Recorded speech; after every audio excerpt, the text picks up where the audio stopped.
오랜만이에요. Bugünkü dil bilgisi konumuz özne belirtme eki olan i, ga ekleri. Korece'de özneyi belirten iki tane ek var. Bunlardan biri de i, ga.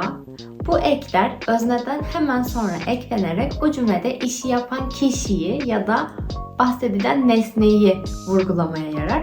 Türkçe'de virgülle aynı anlama geliyor aslında. Türkçe'de de özneyi belirtmek için özneden sonra virgül koyup onu vurgularız. Aynı şekilde bu i ya da ga eki de cümlede bahsedilen şeyi ya da o işi yapan, o işten etkilenen şeyi vurgulamak için kullanılır. Bir önceki derslerimizdeki örneklerde de eğer fark ettiyseniz özneden sonra hep i ya da ga eklerini kullandık. Çünkü bu ek mutlaka kullanılır. Cümlede işi yapan kişiyi ya da nesneyi belirtmek için mutlaka kullanılmalıdır. Bu ekin kullanılmadığı durumlar var mı? Evet var. Konuşma dilinde kullanılmayabilir. Fakat bu ek kullanılmadığında cümle biraz daha saygılı olmayan bir şekilde, resmi olmayan bir şekilde duyulur. Biraz daha sokak ağzı ile konuşurken aslında bu eki koymadan da konuşabiliriz. Ama yazma dilinde mutlaka özne eki özneden sonra koyulmalıdır.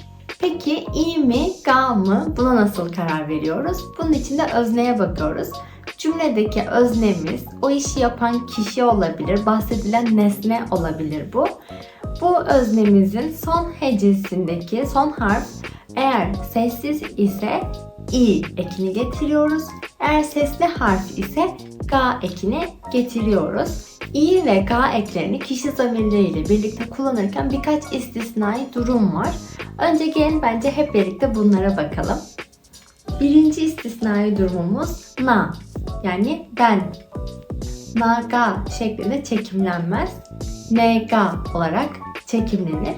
Bu bir istisna. Kuraldan bağımsız olarak bu şekilde kullanılır. Ben diye cümlede bahsederken ne-ga şeklinde vurgulamamız gerekir. İkinci istisnamız ço. Bu da istisnai bir durumdur. Çekimlediğimizde çe-ga şeklinde çekimlememiz gerekir. Üçüncü istisnai durumumuzda no.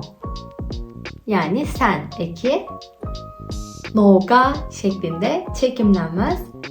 Ne-ga şeklinde çekimlenir. Korece'de hem ben hem de sen derken çekimlendiğinde aynı şekilde yani ne-ga olarak duyulabiliyor ve bu bazen karışmalara neden olabiliyor. O yüzden Koreliler sen derken ne-ga yerine ni-ga şeklinde de söylemeyi tercih etmişler. O yüzden konuşma dilinde sen diye bahsederken ni-ga olarak da bahsedebiliriz. Bu sadece konuşurken bu şekilde, telaffuz ederken böyle. Yazım dilinde ise her zaman ne-ga şeklinde e harfiyle yazılmalıdır. Bir de no-ga var. Yine konuşma dilinde no-ga olarak da söyleyebiliriz. Ama yazım dilinde bu da çok tercih edilmez. Her zaman e harfiyle yani sen derken ne-ga şeklinde yazılmalıdır. Hadi gelin şimdi diğer örneklerimize bakalım. Biraz daha pekiştirelim. 제가 일해요. 제가 일해요. 네가 공부해요. 네가 공부해요. 엄마가 밥 먹어요. 엄마가 밥 먹어요. 지민이 예뻐요. 지민이 예뻐요. 중국어가 어려워요. 중국어가 어려워요. 한국 사람이 많아요. 한국 사람이 많아요. Böylece örneklerimizi de tamamlamış olduk. Cümlede mutlaka özne ekini kullanmamız gerektiğini unutmayalım. I ya da ga ekini özneden sonra mutlaka eklememiz gerekiyor. Bir sonraki hafta yine farklı bir özne eki olan ın, nın ile devam edeceğiz. Haftaya görüşmek üzere. Kendinize iyi bakın. Hoşça kalın.